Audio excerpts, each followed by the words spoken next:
আসসালামু আলাইকুম সবাইকে স্বাগত জানাচ্ছি বাংলাদেশের সর্বপ্রথম পূর্ণাঙ্গ ডিজিটাল সহায়ক বই ইজি অ্যাকাউন্টিং বইয়ের সমাধান ক্লাসে।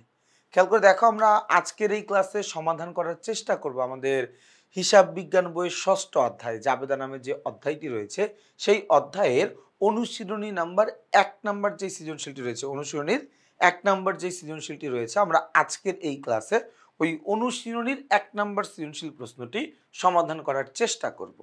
খেয়াল করে দেখো আমাদেরকে কি বলেছে, বলেছে তৈরি পোশাক ব্যবসায়ী আফরোজা ফ্যাশন এর 2017 সালের ডিসেম্বর মাসের কতিপয় লেনদেন নিম্নরূপ।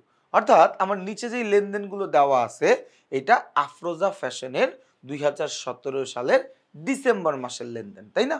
আচ্ছা, কি বলেছে ভাইয়া, ডিসেম্বরের 1 তারিখে 5% বাট্টায়, ভাই কি বলছে, 5% বাট্টায় জনাব মাহমুদ ফ্যাশন হতে প্রতিটি 300 টাকা দরে 500টি প্যান্ট ক্রয় এবং বহন খরচ 1000 টাকা। চালান নাম্বার দেওয়া আছে এবং শর্ত দেওয়া আছে 2/5 নিট 30, তাই না? আচ্ছা, এরপরে আমরা দেখবো এরপরে কয় তারিখ ভাইয়া, 3 তারিখ নগদে প্যান্ট বিক্রয়। 8 তারিখে বলেছে মাহমুদ ফ্যাশনকে 100টি প্যান্ট ত্রুটিযুক্ত থাকায় ফেরত প্রদান। ভাইয়া মাহমুদ ট্রেডার্সকে, মাহমুদ ট্রেডার্স হচ্ছে, মাহমুদ ফ্যাশন হচ্ছে ওই যে 1 তারিখে আমি যার কাছ থেকে প্রতিটি 300 টাকা দরে 500টি প্যান্ট কিনছিলাম, ওই 500টা প্যান্টের মধ্যে 100টা প্যান্ট আমার পছন্দ হয় নাই, ত্রুটিযুক্ত, বা ওই 100টা প্যান্টের সমস্যা আছে, ওই প্যান্টটা আমি ফেরত দিয়ে দিছি। তাইলে এখানে একটা জিনিস মাথায় রাখা লাগবে, আমি যখন পণ্যটা কিনছিলাম তখন আমি 5% বাট্টা পাইছিলাম। তাহলে আমি যখন পণ্যটা ফেরত দিয়ে দিব এই বাট্টার টাকা সহ ফেরত দিতে হবে। অর্থাৎ বাট্টা ছাড়া ফেরত দিলে কিন্তু তখন হবে না, বাট্টা বাদ দিয়ে তখন ফেরত দিতে হবে। কথাটা কি বোঝা গেছে? ওকে, এরপরে দেখো ভাই কি বলছে, 10 তারিখে পুরাতন আসবাবপত্র মেরামত 500 টাকা। 15 তারিখে বলেছে ইসলাম স্টোর্স হতে প্রতি জোড়া 400 টাকা করে, প্রতি জোড়া 400 টাকা করে 200টি শার্ট ক্রয়, বাট্টা 10%, নিট শর্ত দেওয়া আছে, নিট দেওয়া আছে। এরপরে 20 তারিখে বলেছে মাহমুদ ফ্যাশনকে পরিশোধ 40,000 টাকা। ওকে, রিকোয়ারমেন্টগুলো দেখবো। আমাদের রিকোয়ারমেন্টে আমাদেরকে কি বলেছে, প্রশ্ন নাম্বার ক বলেছে উপযুক্ত তথ্য হতে ফেরত পণ্যের মূল্য নির্ণয় করো। ভাইয়া ফেরত সম্পর্কিত কাহিনী কই আছে? ফেরত সম্পর্কিত কাহিনী 8 নম্বরে আছে, তাই না? এই ফেরত সম্পর্কিত কাহিনী আছে কোন জায়গায়? 8 নম্বরে আছে। ওকে, আমি ফেরত দিব, তাই না? ফেরত দিয়ে দিব, তাহলে সমস্যা কি? ফেরত দিয়ে দিব, একটা ছক কেটে নিব। ছক কেটে আমি কত সালের অঙ্ক, 2017 সালের ডিসেম্বর মাসের কয় তারিখে ফেরতের কাহিনী? 8 তারিখে। 8 তারিখে কাকে ফেরত দিছি ভাই আমরা? মাহমুদ ফ্যাশনকে পণ্য ফেরত। মাহমুদ ফ্যাশনকে কি করবো? পণ্য ফেরত দিব। কত টাকা করে? 100টি প্যান্ট ফেরত দিব, তাই না? এই 100টা প্যান্ট আমি যখন কিনছিলাম প্রতিটা 300 টাকা করে কিনছিলাম, তাইলে 300 গুণ 100 এই জায়গা থেকে বাদ দিয়ে দিতে হবে কারবারি বারটা কত পার্সেন্ট ছিল? 5%। 5%। তাহলে তুমি যদি এটা করো 300 গুণ 100, তাহলে তোমার এখানে আসবে হচ্ছে 30,000। 30,000 টাকার 5% হচ্ছে 1500 টাকা, তাই না? 30,000 টাকার 5% কত? 1500 টাকা। তার মানে এখানে আসবে 28,500 টাকা। এই পাশেও কত? 28,500 টাকা। তাহলে এইটাই হচ্ছে কি আমার উত্তর। এটাই হচ্ছে কি আমার উত্তর। কিসের উত্তর ভাইয়া? যে আমি যে পণ্যটা ফেরত দিছি ওই ফেরতকৃত পণ্যের পরিমাণ কত, তাই না? আচ্ছা, তাহলে এই জায়গায় একটু খেয়াল করে দেখো, আমি একটু সুন্দর করে যদি লিখে দেই, আমার প্রতিটা প্যান্টের দাম ছিল 300 টাকা করে। কয়টা প্যান্ট? 100টা প্যান্ট। তাহলে 300 গুণ 100, 1 2 3 4, 30,000। এই জায়গা থেকে বাদ দিয়ে দিতে হবে, বাদ কারবারি বাট্টা,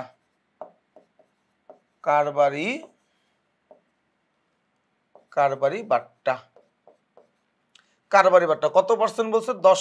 5%। 30,000 টাকার 5%, 30,000 টাকার 5% কত? 1500 টাকা। তাহলে বাদ দিলে থাকবে কত? 28,500। এই 28,500 টাকা হচ্ছে আমার ফেরতকৃত পণ্যের মূল্য কিভাবে বের করলাম? আমি 100টা প্যান্ট ফেরত দিছি, কিনছিলাম কত করে? 1 তারিখে কিনছিলাম 300 টাকা করে কিনছিলাম। 1 পিস প্যান্ট কিনছিলাম 300 টাকা করে, 500 পিস কিনছিলাম। ওই 500 পিসের মধ্যে 100 পিস আমার পছন্দ হয় নাই, 100 পিসের মধ্যে ত্রুটি ছিল, ভুল ছিল, এজন্য এটা ফেরত দিয়ে দিছি। তাহলে ত্রুটিযুক্ত থাকায় ফেরত প্রদান করে দিছি। ভালো কথা, ত্রুটিযুক্ত থাকায় ফেরত দিয়ে দিছি। তাহলে 100 গুণ 300 30,000 টাকা হইতো, কিন্তু আমি কেনার সময় মূল দামের উপরে 5% বাট্টা পাইছিলাম। এই জন্য 30,000 টাকার উপরে 5% বাট্টা 1500 টাকা বাদ দিয়ে এরপর আমি হিসাব করছি, তাই না? তাহলে দেখো ক নাম্বারটা আই থিঙ্ক আমরা সবাই পারবো। খ নাম্বারে উপযুক্ত লেনদেনের ভিত্তিতে আফরোজা ফ্যাশনের ক্রয় জাবেদা প্রস্তুত করো। ভাই কি জাবেদা? ক্রয় জাবেদা প্রস্তুত করতে হবে। ক্রয় জাবেদায় লিপিবদ্ধ হয় কোন ধরনের লেনদেনগুলা? আমার বাকিতে ক্রয়কৃত পণ্যগুলো লিপিবদ্ধ হয় কোথায়? ক্রয় জাবেদার মধ্যে। বাকিতে ক্রয়কৃত লেনদেনগুলো, অর্থাৎ আমি বাকিতে পণ্য ক্রয় করছি, এই ধরনের লেনদেনগুলো আমার ক্রয় জাবেদায় অন্তর্ভুক্ত হবে। বাকিতে ক্রয় করলে ওই ধরনের লেনদেনগুলো, তাই না? আচ্ছা, তাহলে এখানে যদি আমি একটু খেয়াল করি, বাকিতে ক্রয় করছি এমন লেনদেন কি কি দেওয়া আছে দেখো। যেন মাহমুদ ফ্যাশন হতে প্রতিটি এত টাকা ধরে এত এত টাকার পণ্য ক্রয়, এটা একটা বাকিতে পণ্য ক্রয়। কিভাবে বুঝলাম? যদি পণ্য ক্রয় বিক্রয়ের সময় কোনো ব্যক্তি অথবা কোনো প্রতিষ্ঠানের নাম উল্লেখ করা থাকে, তাহলে আমি ধরেই নিব লেনদেনটা বাকিতে হয়েছে। যদি কোনো পণ্যদ্রব্য ক্রয় বিক্রয়ের সময় কোনো ব্যক্তি বা প্রতিষ্ঠানের নাম উল্লেখ করা থাকে, তাহলে আমি ধরেই নিব লেনদেনটা বাকিতে হয়েছে। তার মানে এখানে লেনদেনটা বাকিতে হয়েছে, মার্ক করে নিলাম বাকিতে। নগদে প্যান্ট বিক্রয়, এটা এখানে আসবে না। মাহমুদকে পণ্য ফেরত, এটাও ক্রয় জাবেদায় আসবে না। পুরাতন আসবাবপত্র মেরামত, এটাও আসবে না। এরপরে কি আসবে? এই যে দেখো, ইসলাম স্টোর্স হতে প্রতি জোড়া, খেয়াল করো এখানে কি বলছে? ইসলাম স্টোর্স হতে প্রতি জোড়া 400 টাকা। প্রতি জোড়া মানে বুঝছো 2 পিসের কথা বলছে। 2 পিসের দাম 400 টাকা হইলে 200 পিসের দাম কত? 200টি শার্টের দাম কত? যাই হোক, এটাও আমার জন্য বাকিতে ক্রয়, এইটাও আমার ক্রয় জাবেদায় অন্তর্ভুক্ত হবে। তাহলে ক্রয় জাবেদায় অন্তর্ভুক্ত হবে কত কত তারিখের লেনদেন ভাইয়া? 8 তারিখের এবং 15 তারিখের। এই দুইটা লেনদেন আমার বাকিতে ক্রয়, এবং এই দুইটাই আমার ক্রয় জাবেদায় লিপিবদ্ধ বা অন্তর্ভুক্ত হবে। ভালো কথা, আমরা এই দুটো অন্তর্ভুক্ত করব। সবার প্রথম চলে যাব 8 নাম্বার, সরি 8 নাম্বার তো না, সবার প্রথম চলে যাব 1 নাম্বার লেনদেনে। 1 নাম্বার লেনদেন 1 তারিখের লেনদেন আর কি। আমি যেখানে তারিখটা লিখে দিলাম 1, তোমরা সালটা লিখে নিও। 1 তারিখে আমি কার কাছ থেকে পণ্য ক্রয় করছি ভাইয়া? এই 1 তারিখে আমি পণ্য ক্রয় করছি কার কাছ থেকে? পণ্য ক্রয় করছি আমি মাহমুদ ফ্যাশন থেকে। তাহলে ক্রেডিট হিসাব খাত কে হবে? ক্রেডিট হিসাব খাত হবে হচ্ছে মাহমুদ ফ্যাশন হিসাব। ওকে ভাইয়া, মাহমুদ ফ্যাশনের দেখো চালান নাম্বার ছিল 78। তবে চালান নাম্বারটা লিখে নেই। এই যে চালান নাম্বার ছিল 78। শর্ত ছিল ভাইয়া একটা। শর্ত কি? শর্ত হচ্ছে 2/5 নিট 15। 2/5 শর্ত কি ভাইয়া? শর্ত হচ্ছে 2/5 নিট 15। সূত্রের ঘরে কোনো কিছু নাই, তো সূত্রের ঘরে কোনো কিছু লেখার দরকার নেই। আচ্ছা, এই জায়গায় ঘটনাটা কি ঘটবে ভাইয়া? একটা গণনা কাজ করতে হবে আমার। হ্যাঁ, একটা গণনা কাজ করব কি? 300 টাকা করে 500টি, 300 টাকা করে 500টি। এই যে দেখো, গণনা কার্য লেখা বাধ্যতামূলক। ভাই আবারও বলছি, গণনা কার্য করা বাধ্যতামূলক। ক্রয় জাবেদা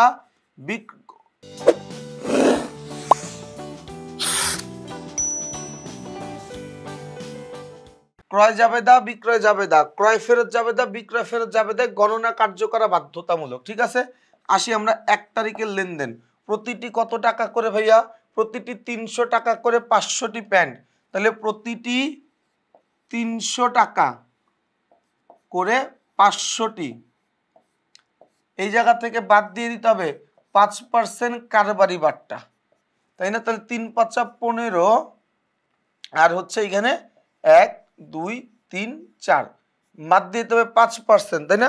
তাহলে 1,50,000 টাকার 5% করলে কত আসে? আসে হচ্ছে 7,500 টাকা। তাহলে আমি 1,50,000 টাকা থেকে বাদ দিব ৭,৫০০, তাহলে আমার এখানে আসবে কত? ১,৪২,৫০০ টাকা। কত আসবে ভাইয়া? ১,৪২,৫০০ টাকা। এই কত আসবে? ১,৪২,০০০। সিরিয়াসলি আরেকবার দেখি তো। এই ৩০০ টাকা করে কতটি? ৫০০টি। হ্যাঁ ঠিক আছে, এই পর্যন্ত ঠিক আছে তাই তো। আচ্ছা, এটার সাথে আমার একটা বহন খরচ ছিল তাই না? মনে রাখবো, পণ্য ক্রয় বিক্রয়ের সাথে আমি বাট্টা বাদ দেওয়ার পরে, বাট্টার টাকা বাদ দেওয়ার পরে এরপরে যদি আনুষঙ্গিক খরচ থাকে সেটা যোগ করে দিতে হয়। তা আনুষঙ্গিক খরচ ১,০০০ টাকা আছে, ১,০০০ টাকা আমি পরে যোগ করে দিব তাই না? এই যে একটা ব্র্যাকেট দিয়ে দাও, যোগ ১ ২ ৩। তাহলে এইটুকু ইয়া করার পরে এখানে কি করতে হবে? ১,০০০ টাকা যোগ করতে হবে। তাহলে এইখানেও কি আমার ১,০০০ টাকা যোগ। তাহলে এখানে যদি আমি যোগ করে দেই ১,৪২,৫০০ যোগ ১,০০০, তাহলে ১,৪৩,৫০০ টাকা। তাহলে এখানে কত আসবে ভাইয়া? এখানে আমার আসবে হচ্ছে ১,৪৩,৫০০ টাকা। ১,৪৩,৫০০ টাকা। গণনা কাজটুকু নিয়ে আমরা অনেকে বেশি প্যানিক হই। গণনা কার্য নিয়ে প্যানিক হওয়ার কোনো কিছু নাই। আমরা জাস্ট ক্যালকুলেটারে যেই কাজ করছি ওই কাজটাই করব। ক্যালকুলেটারে আমি যেই কাজ করছি আমি ওই কাজটাই এইখানে করব, এক্সট্রাঅর্ডিনারি কোনো কিছুই করব না। এরপরে কয় তারিখ? ১৫ তারিখ ইসলাম স্টোর্স তাই না? ১৫ তারিখ ইসলাম স্টোর্স। এই কয় তারিখ? ১৫ তারিখ ইসলাম স্টোর্স। তাহলে আমি চলে যাব এখানে ১৫ তারিখে ইসলাম স্টোর্স হিসাব লিখলাম। ইসলাম স্টোর্স হিসাব কি বলা আছে ভাইয়া? ওর হচ্ছে চালান নাম্বার দেওয়া নাই, শর্ত দেওয়া আছে। কত শর্ত? ২/৭ নিট ৩০, ২/৭ নিট ৩০। ওকে, দেখো ওর দামটা একটু ক্রিটিক্যাল করে বলা। আমাকে দাম দেওয়া আছে প্রতি জোড়া ৪০০ টাকা, আর এখানে দেওয়া আছে ২০০টি শার্ট। হয় আমি এই প্রতি জোড়াকে প্রতি পিসে কনভার্ট করব, নাহলে ২০০ পিসকে জোড়াতে কনভার্ট করব, আমার যেটা ভাল লাগে। প্রতি জোড়া মানে এখানে ২ পিসের দাম একসাথে দেওয়া, আমি হয় প্রতি জোড়াকে ১ পিসে রূপান্তর করব, নয়তো ২০০ পিসকে প্রতি জোড়ায় রূপান্তর করব, আমার যেটা ভাল লাগে। আমার যেটা ভাল লাগে খেয়াল করে দেখো ভাইয়া, প্রতি জোড়া ২০০ টাকা হইলে ২ পিসের দাম যদি ২০০ টাকা হয়, ২ পিসের দাম যদি ২০০ টাকা হয়, তাহলে ১ পিসের দাম কত? ২০০ ডিভাইড বাই ২ সমান সমান ১০০ টাকা। ১ পিসের দাম ১০০ টাকা হইলে ২০০ পিসের দাম কত? ২০,০০০ টাকা। ২০০ পিসের দাম কত? ২০,০০০ টাকা। তাহলে এই জায়গায় গণনা কার্যটা কাহিনী কি হবে ভাইয়া? গণনা কার্যটা হবে হচ্ছে এই, গণনা কার্য হবে হচ্ছে এই যে আমার ২০০টি শার্ট তাই না? তাইলে প্রত্যেকটার দাম ২০০ টাকা করে, প্রত্যেকটার দাম ২০০ টাকা করে। কতগুলা? ২০০টা। কারবারি বারটা কত পার্সেন্ট আছে ভাইয়া? এই কারবারি বারটা কত পার্সেন্ট? কারবারি বারটা আছে হচ্ছে ১০%। কারবারি বারটা কত পার্সেন্ট? 10%। তাইলে আবার মাইনাস 10%। আচ্ছা, ২০০ গুণ ২০০, ২ ২ ২ দুগুণে ৪, ১ ২ ৩ ৪, মাইনাস 10%। 10% হচ্ছে ৪,০০০ টাকা। তাহলে এইখানে থাকবে কত? থাকবে হচ্ছে এখানে ৩৬,০০০ টাকা। থাকবে কত? ৩৬,০০০ টাকা। তাহলে এই জায়গায় আমি লিখে দেই ১ ২ ৩, ৩৬,০০০ টাকা। এই লিখে দিলাম এখানে কত? ৩৬,০০০ টাকা। যোগ করে দাও দুইটা ভাইয়া, যোগ করে দাও। ১,৪৩,৫০০ যোগ ৩৬,০০০ যোগ করলে কত ভাইয়া? ১,৬৯,৫০০ টাকা। কথা কি বুঝছি নাকি বুঝি নাই? এই একটা অঙ্ক আমি বোর্ডে করাই দিচ্ছি প্রথম অঙ্ক দেখে, বাকি অঙ্কগুলো আমরা বোর্ডে করবো না, আমরা প্রশ্নে দাগায় দাগায় উত্তর করব। দেখো এই পর্যন্ত যদি আমরা বুঝে থাকি, আমি একটু তোমাদেরকে উত্তরটা দেখাই দিই, তাহলে তোমরা ভালো বুঝবা। দেখো উত্তরও একই কাহিনী, গণনা কার্যটা আমরা করে নিছি। গণনা কার্যটা একটু করে নিবা, তাইলেই হবে। বোঝা গেছে আমার কথা? ওকে, এরপরে আমরা আসি। এরপরে কি বলছে ভাইয়া? এরপরে বলছে ক্রয় জাবেদা সংশ্লিষ্ট লেনদেন ব্যতীত অবশিষ্ট লেনদেনের সাধারণ জাবেদা করতে বলছে। ভাইয়া ক্রয় জাবেদার লেনদেন ছাড়া অবশিষ্ট যে লেনদেনগুলো ছিল ওই লেনদেনগুলোর কি করতে বলছে? একটা সাধারণ জাবেদা দিতে বলছে, তাই তো? আচ্ছা, আমরা তাহলে সাধারণ জাবেদায় ফিরে আসি। আমরা তাহলে সাধারণ জাবেদায় ফিরে আসি, তাই না? আমাকে বলছে ক্রয় জাবেদার লেনদেন ব্যতীত। ক্রয় জাবেদায় আসছে 1 তারিখের লেনদেন, ক্রয় জাবেদায় আসছে 15 তারিখের লেনদেন, ক্রয় জাবেদা সংশ্লিষ্ট লেনদেন ব্যতীত, তাহলে ক্রয় জাবেদা বাদ, 1 তারিখও বাদ, 15 তারিখও বাদ, বাকিগুলো লেনদেনের আমি জাবেদা দিব, তাই না? ওকে, তাহলে সবার প্রথম চলে আসি 3 নাম্বার লেনদেনে। লেনদেন নাম্বার 3 কি বলা আছে 3 নম্বরে? নগদে প্যান্ট বিক্রয়। আমি যদি নগদে প্যান্ট বিক্রি করি, তাহলে আমি নগদ টাকা পাই। আমি কি পাই? নগদ টাকা পাই। নগদ টাকা একটা সম্পদ, সম্পত্তি বৃদ্ধি পাইলে আমার ডেবিট করতে হবে, তো আমি নগদান হিসাব ডেবিট করে দিব কত? 35,000 টাকা। ওকে, এই 35,000 টাকা আমি পাইছি, কি জন্য পাইছি ভাইয়া? পণ্য বিক্রি করে আমি পাইছি, তাই না? তাহলে পণ্য বিক্রি করছি, বিক্রয় হিসাব, বিক্রয় হিসাব কি? ক্রেডিট কত টাকা? 35,000 টাকা। ওকে, এই পর্যন্ত গেল। 8 তারিখে কি বলছে? মাহমুদ ফ্যাশনকে 100টি প্যান্ট ত্রুটিযুক্ত থাকায় ফেরত প্রদান, তাই না? তাহলে আমি ক্রয় ফেরত দিছি, ক্রয় ফেরত দিলে কি হয়ে যাবে? পাওনাদারের পরিমাণ কমে যাবে। তাহলে পাওনাদার কমে গেলে ডেবিট করতে হয় পাওনাদার মাহমুদ হিসাব ক্রেডিট, আর কি? ক্রয় ফেরত হিসাব, ক্রয় ফেরত হিসাব, সরি পাওনাদার হিসাব কি হবে এখানে? ডেবিট, আর ক্রয় ফেরত হিসাব ক্রেডিট। টাকা কত ভাইয়া? 100টা প্যান্ট, প্রত্যেকটা প্যান্টের দাম ছিল কত করে? 300 টাকা করে, 300 টাকা। এই জায়গা থেকে 5% বাদ দিছিলাম আমরা, তাহলে 28,500 টাকা, 28,500 টাকা, তাই না?